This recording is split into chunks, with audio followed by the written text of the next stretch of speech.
पितृपक्ष शुरू, पहले दिन पूर्णिमा का श्राद्ध, 15 दिनों तक इन बातों का रखें ध्यान, ये करना है वर्जित। 21 सितंबर तक चलेगा, पितरों को खुश करने के लिए इन नियमों का करें पालन। प्रयागराज, आज 7 सितंबर से पितृपक्ष शुरू हो रहा है। पितरों के आवाहन के साथ ही 15 दिनों तक उनका पूरा ध्यान रखा जाता है। पहले दिन पूर्णिमा का श्राद्ध है।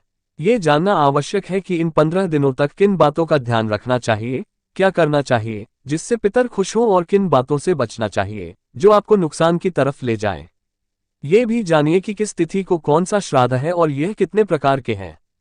इस बारे में काशी के तीर्थ पुरोहित प्रदीप कुमार पांडेय बताते हैं कि भाद्रपद की पूर्णिमा से पितृपक्ष की शुरुआत होती है। 21 सितंबर तक ये पर्व चलेगा।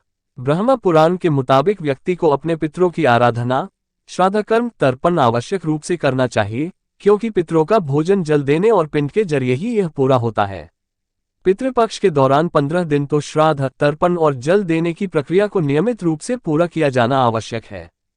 वहीं ज्योतिषाचार्य विनय कुमार पांडेय बताते हैं कि सिंधु और भविष्य पुराण के मुताबिक श्राद्ध 12 प्रकार के माने गए हैं। इनमें नित्य, नैमित्तिक, काम्य, वृद्धि, सपिंडन, पार्वण, गोष्ठी, शुद्धयर्थ, कमरार्ग, तीर्थ, यथार्थ और पुष्टर्थ।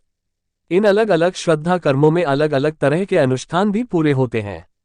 अलग अलग दिन अलग अलग श्रद्धा किए जाते हैं। लेकिन जिन लोगों की मृत्यु के दिन की सही जानकारी न हो, उनका श्राद्ध अमावस्या तिथि को करना चाहिए। किसी भी तरह की अकाल मृत्यु होने की स्थिति में भी श्राद्ध अमावस्या तिथि को किया जाता है। पंडित ऋषि द्विवेदी का कहना है कि महालय या पितृपक्ष की शुरुआत भाद्र शुक्ल पूर्णिमा से ही हो जाती है। यह अश्विन अमावस्या तक रहती है। जिस दिन पूर्णिमा उदया तिथि में होती है, उस दिन महालय का आरंभ माना जाता है और उसी दिन से शुभ काम शुरू होते हैं, क्योंकि इस वर्ष उदया तिथि में पूर्णिमा 7 सितंबर को है। इसलिए महालय उसी दिन से प्रारंभ माना जाएगा। 6 सितंबर की आधी रात के बाद 12:57 पर पूर्णिमा लग जाएगी, जो कि 7 सितंबर की रात 11:15 तक रहेगी। श्राद्ध की पूर्णिमा 7 सितंबर को होगी। इसमें मातृकुल के पितरों का श्राद्ध कार्यक्रम किया जाता है। प्रोफेसर विनय पांडेय का कहना है कि इस बार पंचमी और षष्ठी का श्राद्ध 12 सितंबर को एक साथ होगा। मातृ नवमी 15 सितंबर को और सन्यासियों का श्राद्ध द्वादशी 18 सितंबर को होगा। चतुर्दशी तिथि में 20 सितंबर को अकाल मृत्यु प्राप्त किए लोगों का श्राद्ध कर्म किया जाएगा। श्राद्ध पक्ष के दौरान कोई भी शुभ कार्य नहीं होता है। 15 दिनों तक बिल्कुल सात्विक भोजन करना चाहिए। प्याज, लहसुन, मांस, मदिरा से पूरी तरह से दूरी बनाएं। घर में शांति व्यवस्था बनाए रखें। किसी तरह का कलह क्लेश ना हो, इस बात का ध्यान रखें। लोहे के बर्तन में ना खाना पकाएं, ना ही उसका इस्तेमाल करें। घर में घंटा, घड़ियाल या किसी भी तरह के बर्तनों को ना बजाएं।